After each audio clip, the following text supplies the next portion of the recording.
I will listen to you. All right. Okay. All right. Okay. Okay, let's do that. And not in Denmark, just my name, just my. Back to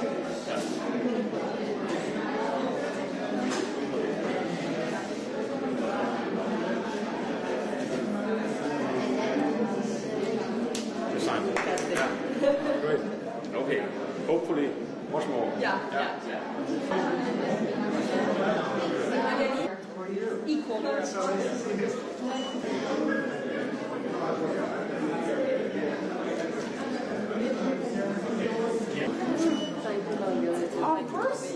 Of course, yes.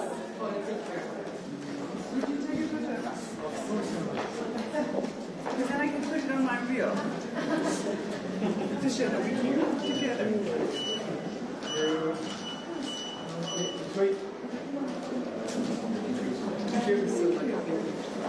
Inside the room. Oh, I would love to do that.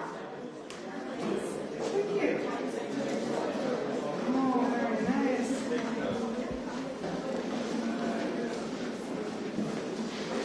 There you go. Thank you. Yes. One word for gender equal Europe. Great. Thank you. May I invite you to sign? Thank you so much. Here?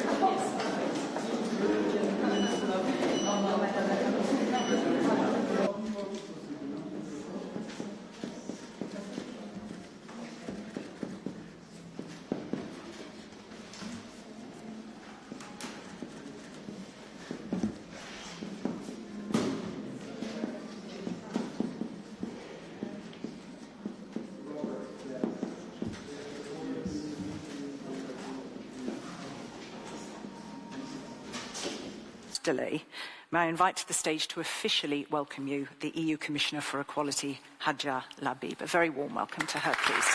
Thank you. Thanks.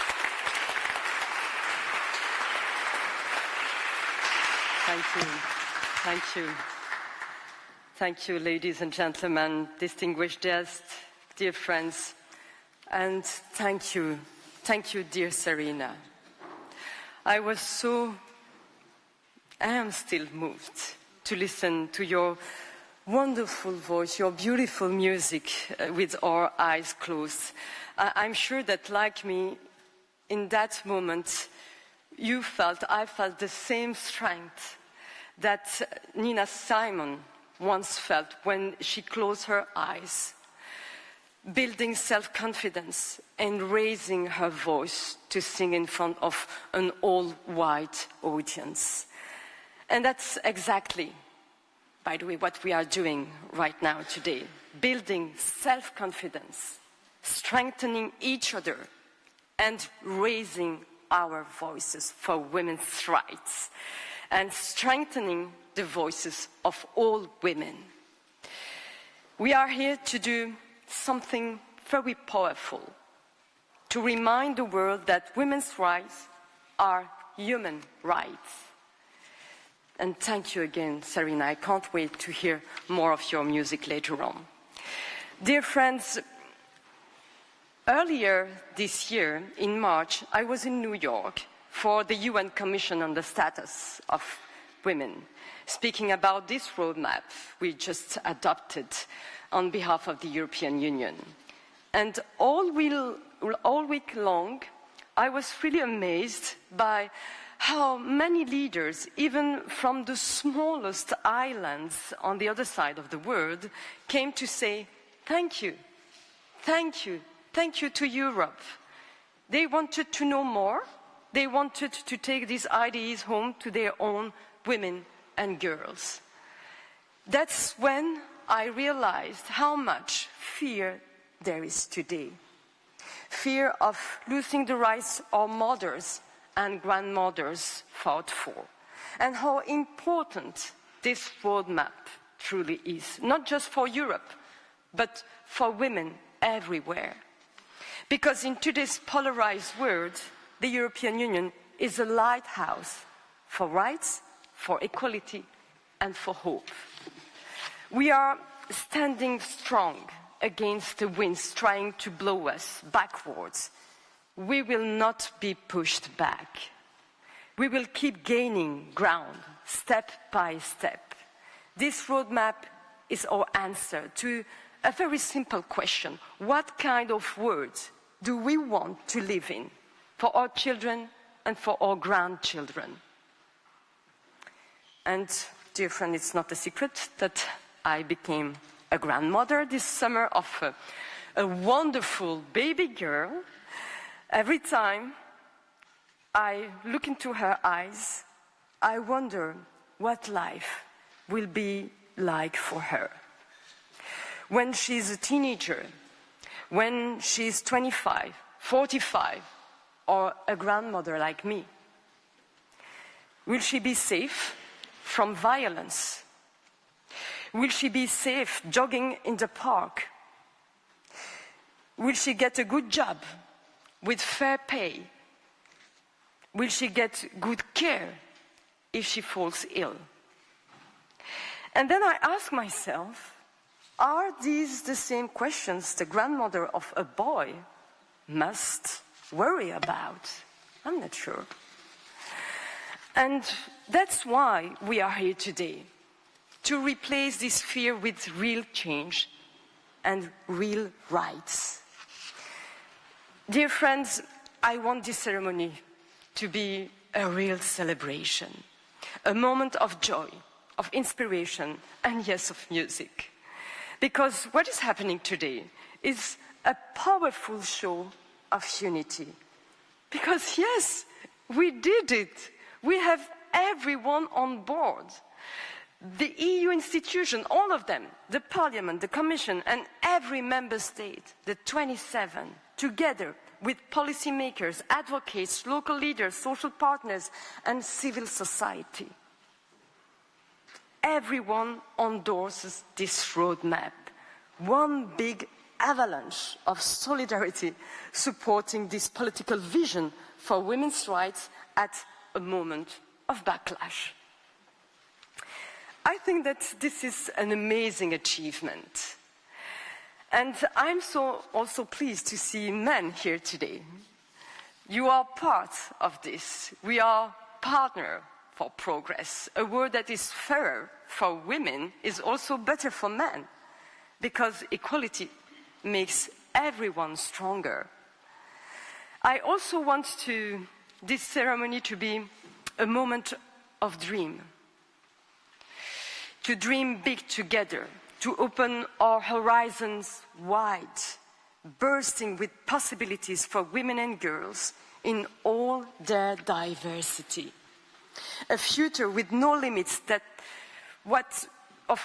what we can achieve in science, but also in technology, in sport, in philosophy, in culture, or in politics. Because that's how I see this roadmap. Like a great, ambitious road trip for equality. And we are all traveling it together. But we have not reached our destination yet. Not yet. At least 1 in 5 young women have experienced gender-based violence. Violence against women, whether online or offline, is a poison. And it costs our union 290 billion euros every year.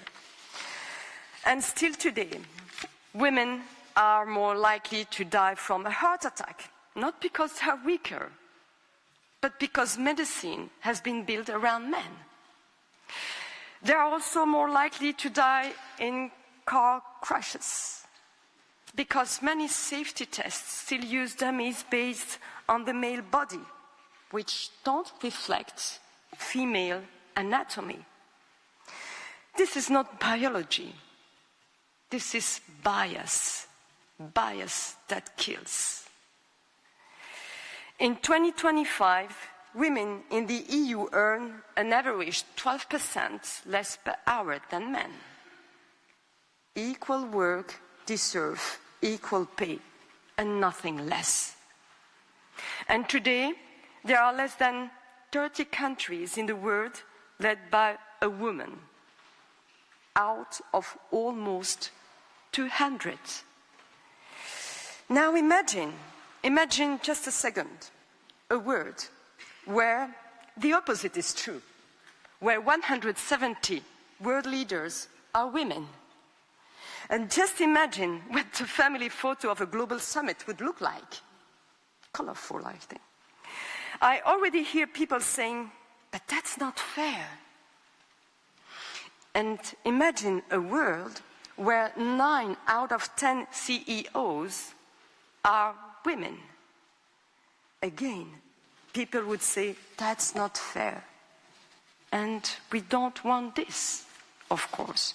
We just want to have a fair share of right, power, and responsibility. Equality should not be rocket science. It should be as natural as the sun rising in the east and setting in the west. It's simply about giving every woman the freedom to reach her full potential. And equality is not a burden. It's rocket fuel for innovation, creativity, and competitiveness. By 2050, closing the gender gap could boost Europe's GDP by up to 10%. That's 2 to 3 trillion euros added to our economy. And it could also create over 10 million new jobs. So equality isn't just the right thing to do. It's smart economics. Dear friends, our journey doesn't end here. Our next gender equality strategy will build on this roadmap, turning its vision into concrete action. But progress doesn't happen in Brussels alone. It happens in every city, every community, and in the work each of you do every single day. And I want personally to thank you for that. So now, I would like to invite you to close your eyes once again, please.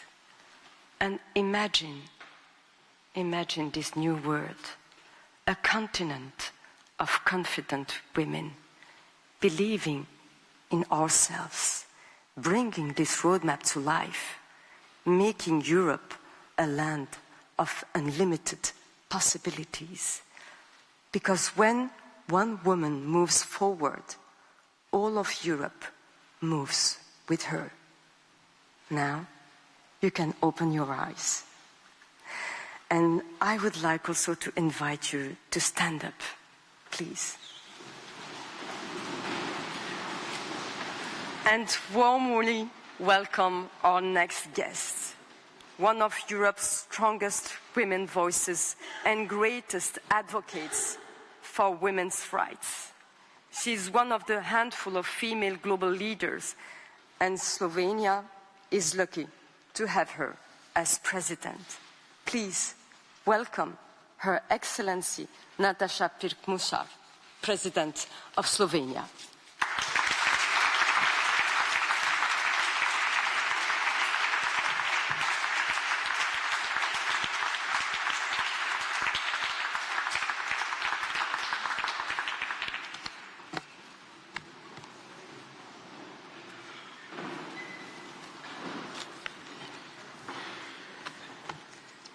Ah, Madam Commissioner, what an introduction. No pressure, they say now, on me. So, Madam Commissioner Hadja Lahbib, Madam Vice President of the European Parliament, distinguished ministers for equality, Slovenian minister among them, thank you for coming, my dear colleague, ladies and gentlemen. But first of all, I would like to answer to your question if the mothers who have sons and no daughters have the same problems. I have a son. I don't have a daughter. And when you said, do we ask ourselves the same questions? We don't. That's the truth.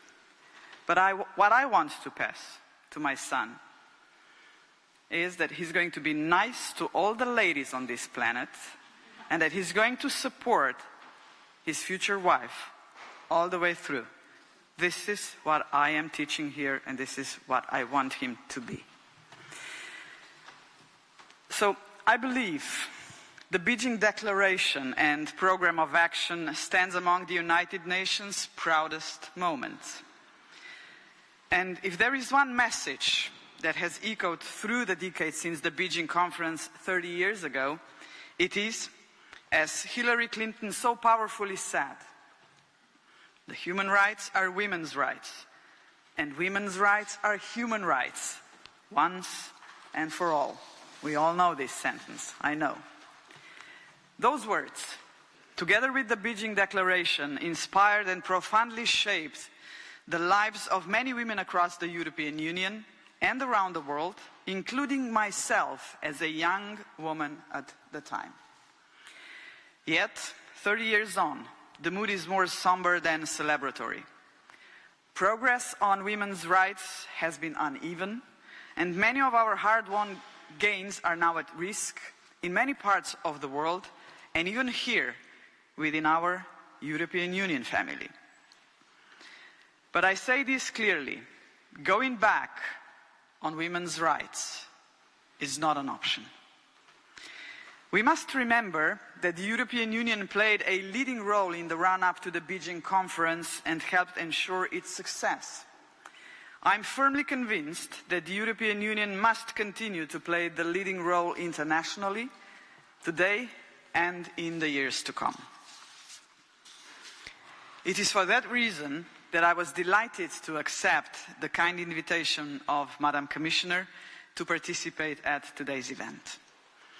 I'm here to endorse the roadmap for women's rights and its declaration on issues crucial to the rights of women and girls. Both stand as a commitment to gender equality here and now. And I very much look forward to the new EU Gender Equality Strategy post-2025 in March next year.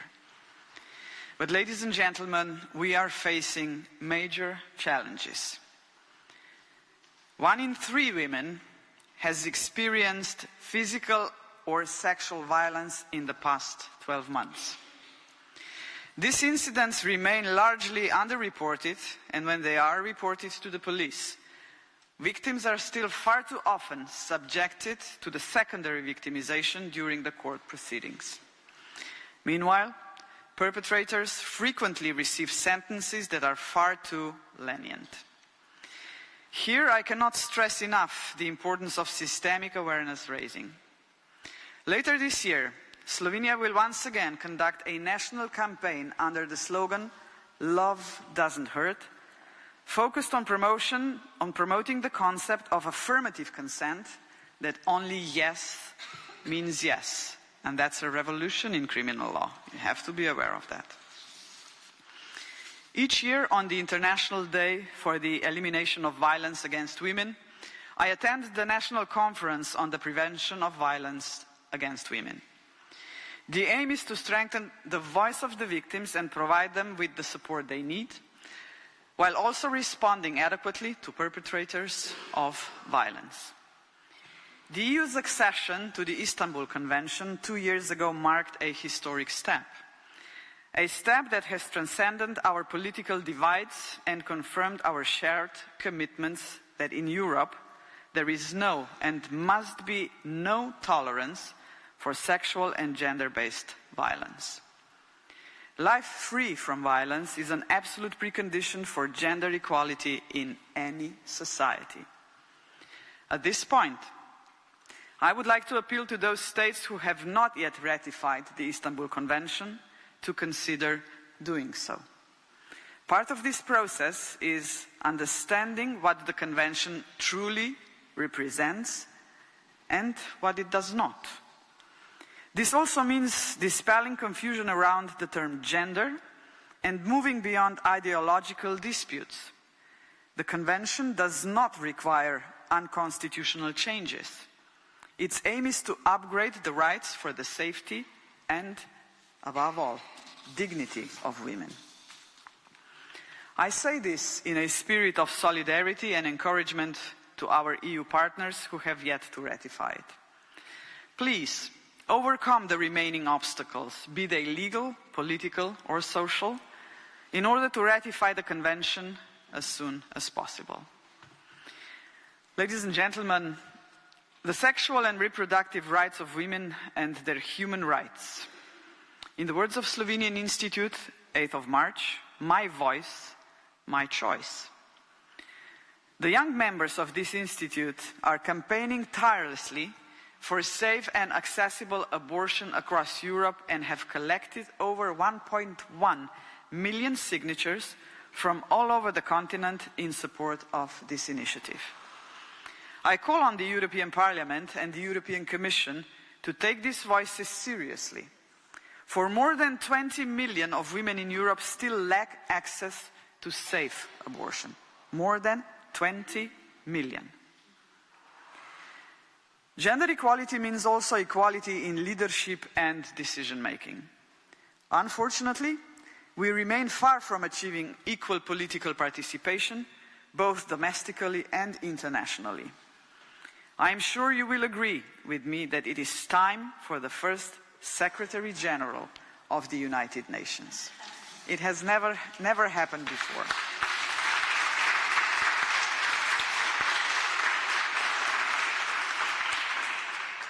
And just to let you know, if you don't, do you know how many female presidents we do have in the European Union? 2. Malta and Slovenia. You were discussing the numbers about female leaders globally. Yeah? In United Nations, where there are 193 member states, only 16 are female presidents. It's a long, long way for us to go. But in Slovenia, I am proud to say that women have broken the glass ceiling. For the first time, women hold the position of the President of the Republic, that's me, President of the National Assembly, and Minister of Foreign Affairs, for the first time in the history of my country. It's not a long history. We are only 33 years old, so we achieved a lot in those 33 years, but nevertheless. And I am glad to add that Slovenia is pursuing a feminist foreign policy. Am I a feminist? I am, and I'm proud to say this. But I have to tell you a story, you know. Now that you know that there are only 16 female presidents around on this planet, the First Ladies do have a special, group, the First Ladies Summit. Now they have to call it the First Ladies and Gentlemen Summit, because my husband is part of that.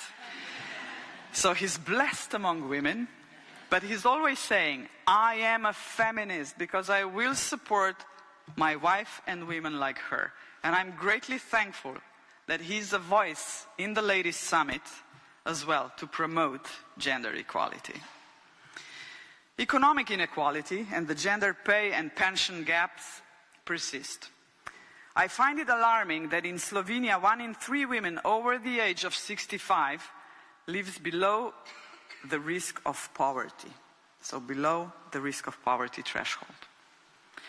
According to the European Institute for Gender Equality, the European Union's 2024 Gender Equality Index stands at 70.1 out of 100 numbers, 100 points possible, with an increase of only 0.8 since last year. But the EU is moving in the right direction towards what we call the unity of equality, but progress remains too slow, particularly in the area of economic decision-making, which scores just 57.6 points. And ladies and gentlemen, at this pace, it would take us another 60 years to reach full gender equality in the EU. And ladies and gentlemen, we do not have that time. I do not have that time. We know that gender equality boosts economic growth. For the European Union, this could mean economic growth somewhere in the span of 2 to 3 trillion euros by 2050, as you said, Madam Commissioner. In today's highly competitive world, gender equality is not a luxury, but a necessity. A gender-equal society would mean higher employment, greater productivity and stronger resilience in the face of geopolitical, climate, environmental, economic and other crises. Can I just say something else? We are all using the term gender equality, but I would prefer us to call it gender equity, because there is a significant distinction in those two terms. And I can explain it in one sentence, the difference between equality and equity. You assure equality to your people, for example, if you give everybody a pair of shoes. So everybody gets it, that's equality, correct? But equity means that you have to give a pair of shoes to a person that fits his shoe size number. And that's what we need. That's why I love equity more than equality. Because at the end we need policies to ensure that this equity is going to be the goal. Gender parity is the ideal world. It will never happen, I think. I hope I'm wrong. But I know one thing, that never, never in the future we have to stop to fight for gender rights, for ladies' rights, for women's rights. That's an ongoing process. It will never stop. We have to be aware of that. And when I call myself a feminist, I do not call myself a feminist because I want men to have less. That's not my intention. But I just want to have equal opportunities for us. And remember one thing, every single nation would be totally unwise to neglect half of the potential of one nation or one society, half of the potential on this planet. There are 4 billion ladies and girls and women on this planet. We are wise, we are smart, we don't have muscles, we are not the same. I often ascend this. Some women can go and work in the mines, most of us cannot. But that's why we have to discuss gender equity, to give us the opportunities on fields when we can show what we are capable of. And for women, ladies and gentlemen, there is no mission impossible. I know that.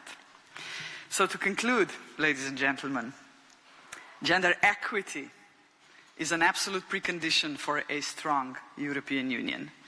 And this event is an important stepping stone towards that unity of equality, as you call it.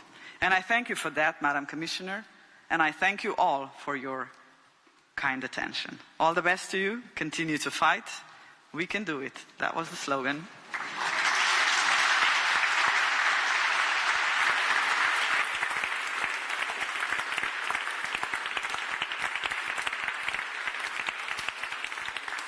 Thank you. And it always amazes me that you still need to explain in a way to say I'm a feminist, but this is what it means. It's not a threat to men. It's about gender equity. And I love the way when you stood there, you did, I could see it from the side, a nice little, this is what it means. Did you? So it's really not difficult to see why you have the job you have. So thank you very much. We have 2 further speakers for this opening part before we move into a dynamic panel chat to kind of bring all of this big picture stuff to life. And the first of those 2 is the Vice President of the European Parliament, an MEP responsible for and member of the high-level group on gender equality and diversity. Please do join me. Her name is Pina Picierno. Yes, I love that. And that lectern is yours. Thank you. You can give her warm applause, please. Thank you.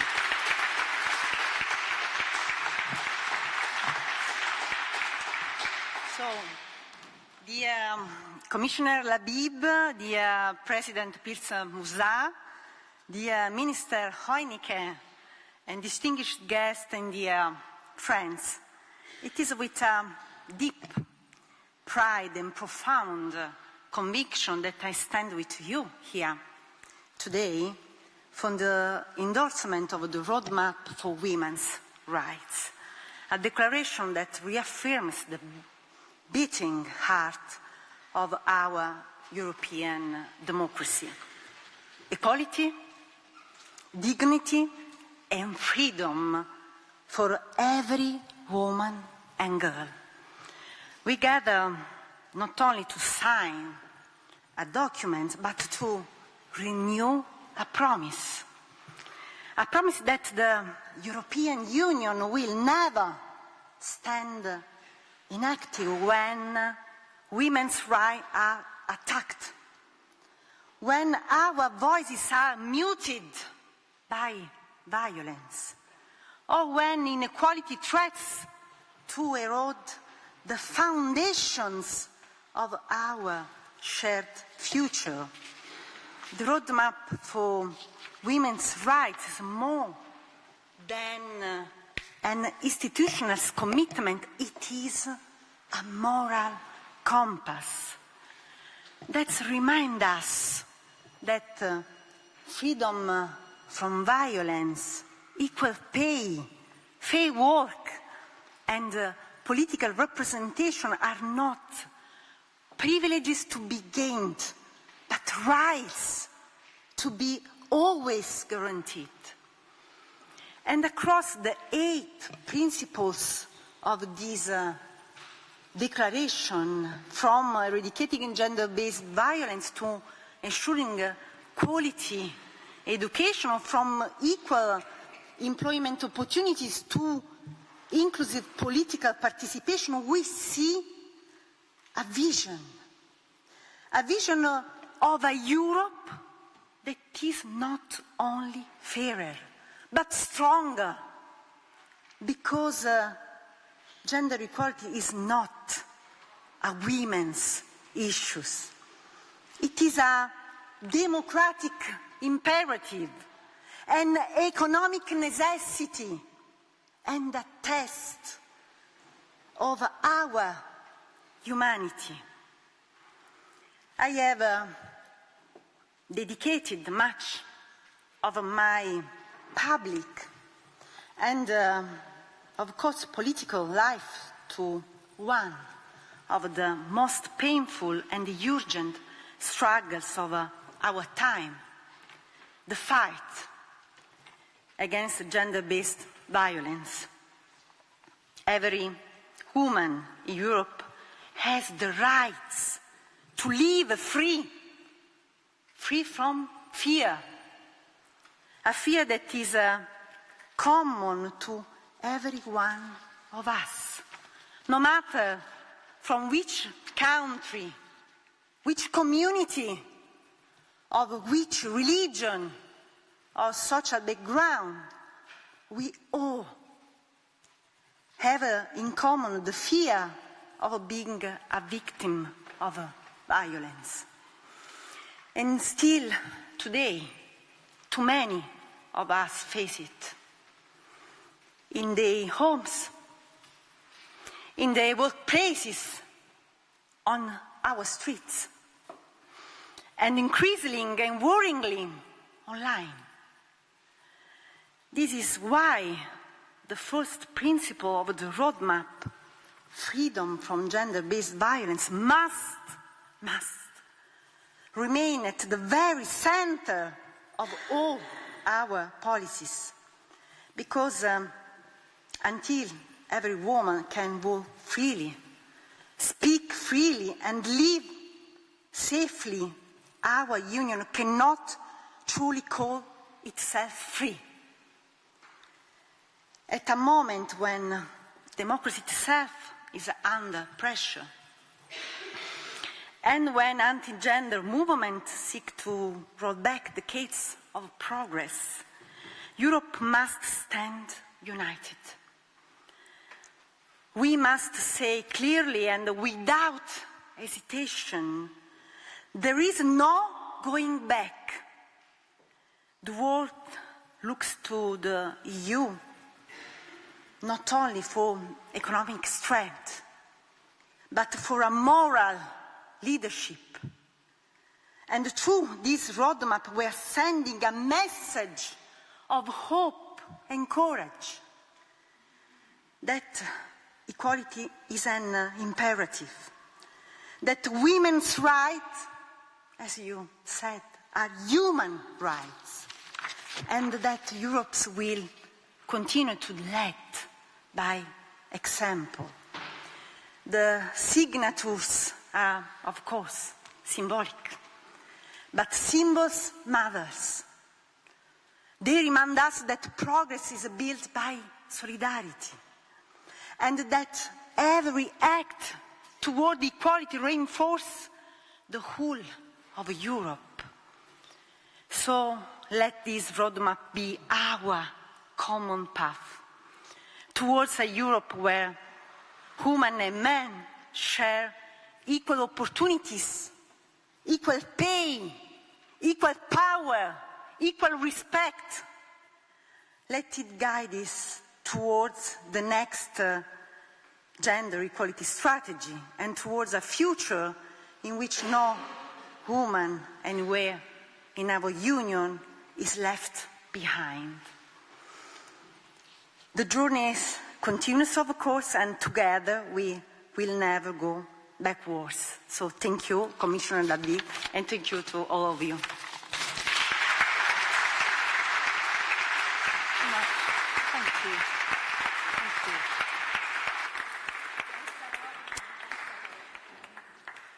Thank you very much, and also for your wise and passionate words. I would expect nothing less from an Italian, actually, some passion there. And absolutely, I wrote down so many quotes, but one is, these are not privileges to be gained. They are rights, and they must sit there and be maintained. They are not privileges to be gained. Thank you. And I think the word at the moment that we've most heard at this event is hope. But we will articulate that and bring that to life a little bit more when we look forwards about how we can take action in this roadmap during the panel. But not quite yet, because we have joining us as the last of our opening speakers of this part of the event for the Danish presidency. It's my great pleasure to welcome the Minister for Environment and Gender Equality, Magnus Johannes Heunicke. Hello to you, sir.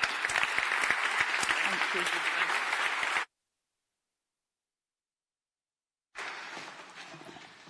Thank you very much, Madam Commissioner, Madam President, Madam Vice President, dear colleagues and dear friends. First of all, thank you very much. It's such an honor for me to stand here and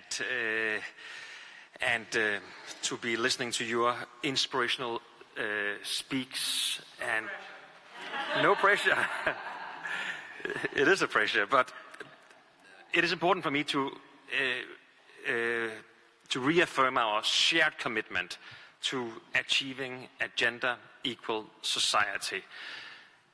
And it goes without saying that gender equality, it matters to me, to the Danish presidency, to the European Union. And let me remind you, the EU is founded on values on equality, dignity, human rights, and non-discrimination. It is in our blood as Europeans. These values shape our common goals. They shape our shared identity. And gender equality is at the very heart of democracy. It's also essential for creating sustainable and successful societies. And as we've heard, gender equality drives both competitiveness and security. Key priorities also for the Danish presidency and the EU in the years ahead. We should also recognize that progress has been made, both national and at EU level. But despite this progress, challenges remain. Women and girls' rights are still under pressure, including their right to make decisions over their own lives, their own bodies. And that goes against fundamental European values. It requires our full attention. And that's why Denmark warmly welcomes the Commission's roadmap for women's rights. We fully support the guiding principles and objectives set out in the roadmap. I believe it offers a strong framework for further action in the years ahead. And being the EU president in these 6 months, it will work hard to ensure that the Council's input helps turn the roadmap principles into concrete action. And when we are finished here, we go to Luxembourg, because tomorrow's EBSCO Council meeting is dedicated to equality. First, we've drafted a Council conclusion on ending violence against women before it escalates, before it ultimately may lead to femicide. According to the Gender Institute, around 1/3 of women have been the victim of physical or sexual violence, and more than 2 women are killed by their partner or ex-partner each day in the EU. Those are the frightening numbers. Of course, not acceptable. Preventing and combating violence against women and domestic violence is a societal responsibility. We need to break the cycle of violence. We need to do more than is being done today. Secondly, we have arranged a discussion tomorrow on how to combat sexual violence and promote women's bodily autonomy, because 17.2% of women in the EU have experienced sexual violence. And listen to these numbers, I was quite surprised. According to Gender Institute, 13% of young men and 7% of young women actually believe that no means yes. You say no, but maybe you actually mean yes in sexual relations. 13% of young men, 7% of young women. We really need to have this discussion with the young generation. And we hope the Council conclusions and the discussion will help turn the roadmap principles into real action at both member state and the EU level. And being the only man here, there's one more point I would like to make, and I was a little bit nervous, how should I do it? So let me do it like this.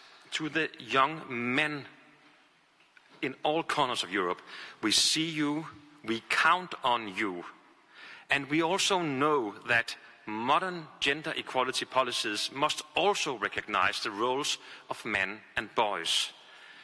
You're not a part of this roadmap, of course not. But of course you are also included in solutions. And the problems that young men are looking at are, we know that men die younger than women, they visit the doctor less frequently, they achieve lower levels of education, they are more likely to be homeless, suffer from substance abuse, commit suicide even, and more. So let me underline, gender equality is not a zero-sum game. That's what some people want us to believe that. Especially the young men, they want them to believe that. But we have to be able to zoom in on the men and boys, but not to do it at the cost of women and girls. Everyone should be on board. Only that way can we combat polarization. So we look forward to working with the Commission to make sure this is reflected in European gender equality efforts in the years ahead. And the history of the European Union reminds us that we can build bridges and promote fundamental values. We can solve even the most complex problems. We can move forward when we stand firm and when we stand united. Not as a battle against the sexes, but as a battle against what was before, what we cannot tolerate should be in the future, on women's rights, on gender equality. And we know it is challenging time, but because of who we are Europe, a unique place in the world where every single one of us is free to live and to be who we are. We know it in our hearts. Freedom for one is freedom for all. Thank you.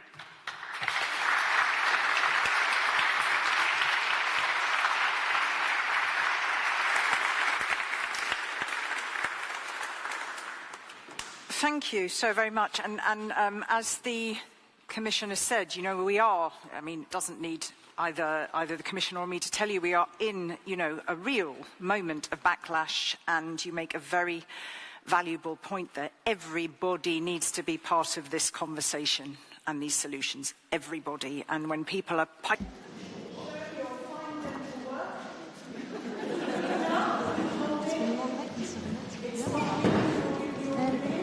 Okay, just that's weird.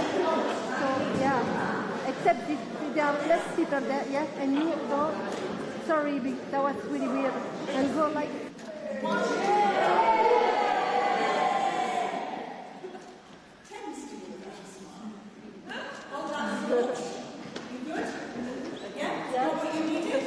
Warm welcome to you. So good to meet you. Thank you. Many thanks. I'm very happy to be with you this afternoon, but I'm quite triggered by what I've seen in the panel, of course also some of the answers, and so my speech is on my seat. Now I'm thinking, what kind of message would I deliver? I could start, I think, with the last remarks as Commissioner for Jobs and Employment, there on the 1, 2, 3, 4th row, Pay Transparency Directive, no if, no but, and then quite nearby, we have our social partners with which I work from the employer side, with which I discuss many times the implementation of our social and labor acquis and how we are able to protect social rights using our legislation. So I think I would love to see a debate on that topic. And also I'm triggered because I am the commissioner that in her hearings was called a quota by a member of the European Parliament, because I am a quota in the end, but that doesn't mean that I'm not a leader or a politician or a person that is able to do a tremendous job. I don't have an issue with the quota itself, although I have an issue with the pressure that is associated with the idea of quota. And you know what the pressure is, and I'm coming from Romania, where the debate about quota never was able to end and to become implemented in legislation. Is the idea, even of persons who support quota, that once you benefit from such a system, you also need to be flawless. You need to be very good at what you do. You need to be your best. You need to be better than men, better than women, better than... And this is absolutely strange, since for our partners and for no other categories, because nations were mentioned, ethnicities, and so there is not that pressure. And I started my career in local politics in 2004, 21 years ago, again as a quota. So as county councillor, as the elections for county council were organized, there was this system, this discussion that, okay, parties, it was an internal quota in a party, they have to propose one woman and one, just that, one woman, one young person in the first 3 positions on the list. And I was, what would you imagine, both the woman and the young person, merrily optimizing the list, and I was there. But after I became a county councillor for 4 years. I'm amazed my head did not explode, because I was also very young, 24 years old, because the pressure to be extremely good, better than all the women that have been seen, better than all the county councillors that were, you know, different ages, was huge. And the whole idea of the quota is not that we are proposing the best of women. Of course, we want the best of politicians, best of men, best of women. But you don't attach the same pressure to men. They are allowed to fail. Everybody is allowed to fail. And I've seen this again in my home country. But if it failed, but then we never use quotas. But look, they're bringing bad politicians at the table. This is a system that is failing. We have to give it. So somehow being able to decouple this is extremely important, because again, I've seen women being taken aback, you know, going a step back and saying, in the end, I'm not going to support this, because, you know, if I fail or she failed, and that showed that this is a system that is not providing quality, as if, you know, democracy is, and of course women being half of the population, that's democracy deficit when we don't see enough women in public leadership positions. It's about representing society. Vote is not a contest of beauty, it's the will of the people, and so it will give an outcome, sometimes better results, sometimes worse results. So that would be my message. I'm a big supporter of quota. I think that it has a lot of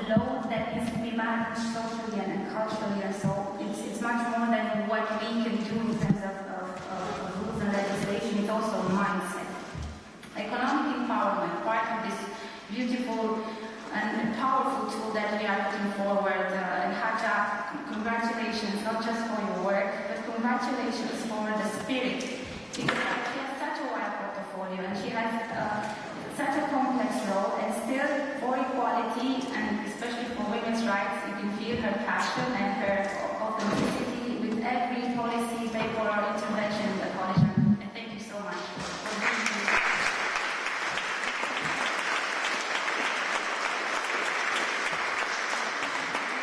There's not that many fighters for the cause, so it's important that we acknowledge everything that is being said and done. Economic empowerment, part of the roadmap, I think it's extremely important, and this takes us a bit to the portfolio that I have not as vice president, but as commissioner, looking at education and looking at jobs. My role is, of course, first of all, to look at how good we are able to implement the current tools that we have. Yes, I know, the previous commission and the previous commissions, but yeah, the commission has been able to put forward a number of tools. Women on boards, very important. At least, again, I'm a national politician, I'm European, but my background is purely national, so it mattered. It really did matter, the women on boards proposal. Pay transparency. There are challenges. I am discussing with small companies, with SMEs, on how it is, or how to implement it in as less bureaucratic way and in as feasible way as possible, as to not affect their business case, but also, as I always tell them, to fix this illness, which is a social illness. This is a tool to fix the fact that women are paid less for the same work than other persons than men. So, and the pensions, of course, reflect this gap. The directive that about combating gender violence, extremely important and strong message as well. Work-life balance, again, game changer in many places. In many parts of our union. But okay, these are the topics and you know them and they're your bread and butter. I think what is important is that on all our policies we are able to deploy and work on a gender angle. In my portfolio in the Union of Skills, which we presented in the spring, which is Europe's skills strategy, part of our drive for more competitiveness and part of our effort to equip our citizens with the right skills for democracy, we are looking also at the gender dimension. For example, in our ambitions to stimulate STEM education, which is that education where we have good jobs, where we have innovation, where we have huge shortages, we have put forward a clear ambition, and I invite you all to join and support, if possible, that we are able to attract 1 million girls and women in STEM education by the end of 2028. And it's just, of course, an example of initiative, but it's important that we mainstream our gender equality ambitions in all policies, and we are not cornered. I will also present by the end of the year, on the other side of my employment role, the Quality Jobs Roadmap. And next year, the first ever European anti-poverty strategy, both which will reflect also the gender dimension. The anti-poverty strategy more so than maybe the quality jobs roadmap. The quality jobs discussion is how do we bring more women to the labor market? Of course, how do you support them towards better jobs, but also the services that need to be developed to support them, and that means childcare facilities, investments, and care workers. And I heard here the word care deal. It's a bit maybe a different concept, but it is also part of my personal, this time, priorities for this mandate, that we are able to work on a care deal in the sense of looking at the working conditions and the attractiveness and improvement of job perspectives for those that work in the care sector. And you know how precarious this sector is. And it's mostly women, it's European or third country nationals. Many times they're coming from other member states. You know the salary situation, there's still shortages. Sometimes it's informal work, many times it's precarious with very low wages. But we are a continent that is living longer, not to say that we are aging. We need childcare for our families, for our women to go to the labor market, not to be penalized. So one of the key elements to empower women economically will be how good we are able to deliver this care deal or a good initiative or on the improvement of working conditions of care workers. And it's not easy because we are talking about dignity, about salary, about attractiveness, and of course the challenges now are diverse in creating attractive avenues in vocational training, but we have to do it. This is social, political, and economic alike. And the anti-poverty strategy, as I've mentioned, which will have a very multidimensional structure looking at different types of poverty, it will have also a clear dimension on women's poverty. A special remark in these complicated times on what I felt, and Hadja felt as well, on women's reproductive rights. These are not simple times. You feel it some places, in some contexts, rather, in a bit of a sensitive, demure way. Other times a bit more loud, but you can feel it's changing. I'm 45 years old, and I think that if I compare my adult life on what I felt, and I'm a person that I'm a religious person. I can go to the church. I go in different settings. I am in politics. I am with companies, with business executives, with people with all kinds of incomes and all kinds of education. And you can simply feel this creeping in, this narrative that, but in the end, but let's see, but but this life. And I had this discussion in Italy with members of parliament who are pro-life and explaining to me what pro-life, and I told them, do you think anybody in this world can be more pro-life than a woman? We are born equipped with the pro-life, not just gear, but instinct. If a woman has to choose, she has to be trusted that she chooses for the right reasons, and she has to be trusted that for that reason she's not less pro-life. This is not about being pro or against life. It is about the dignity and respect, about an individual that is part of the society, and yes, that individual is a woman. I mean, it's as simple as that. But there is, I think, this in the air, and we need to repeat it and recommit to it. That's why, and with that I would conclude, I appreciate a lot all of you who are here, part of the effort to commit to the women's rights roadmap, to support, to be united behind it as we're looking towards, working towards our gender equality strategy next year. It's important that we are more and more diverse and in more places than that, united behind these concepts. It's important that we have the difficult conversations. And I will go back that it is my personal opinion that political and economic empowerment are key. That is a vicious circle. And until we are able to have political women in leadership positions by quotas, but for a number of years without quota, gender violence cannot be easily stopped. It's a stereotype that is also connected with the role that women play, with the perceptions in society about women as a victim or women as a figure of power that is also reflected in behaviors of violence.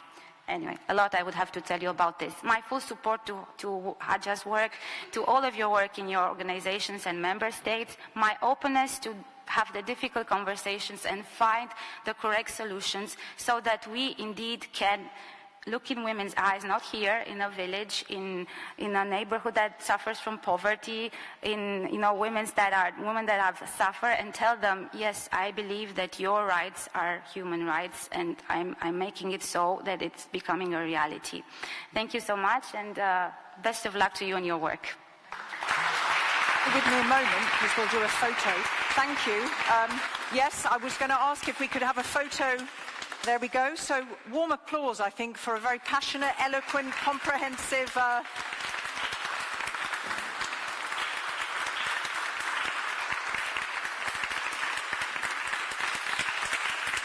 Brilliant. Thank you. You may stay. I think you're going to say some last words, and I will come back after them. Gosh, definitely the right person in the right job, I would say, with the right portfolio. You can absolutely feel the passion and the love. Okay, I'm going to allow you to do some last words, and I will pop back after the very end, but over to you, please. Thank you. I'll be very, very brief. I just want to thank you and to thank you personally, Roxana. It's good to have you as an EVP. It's good to have your support. Now I think that this roadmap is under our hands. We need to transform this beautiful political vision on positive commitments and concrete actions. And I would like also to share something that I share with you, Roxana. We are quota, indeed. If our president, Ursula von der Leyen, didn't ask to the member states to send women, maybe we would not be here. But, and I have something more special, I'm sorry. I'm also the first POC. You know what it is? POC. I discovered this acronym. Person of color. I'm the first person of color in the Commission. Yes, the first commissioner of color. I don't know which color it is exactly. I'm still asking myself. And the second thing, during the debate, I was searching in ChatGPT. I asked him, what are the symptoms of a heart attack for a woman? And his answer was, a stomachache can be an answer, a symptom. So there are some progress, it seems, in AI intelligence. So the road is still long, but we are advancing, we are going forward step by step. Thank you again. I think that we will have a good moment of music. It's important that this day is really a celebration. Thank you again. Thank you.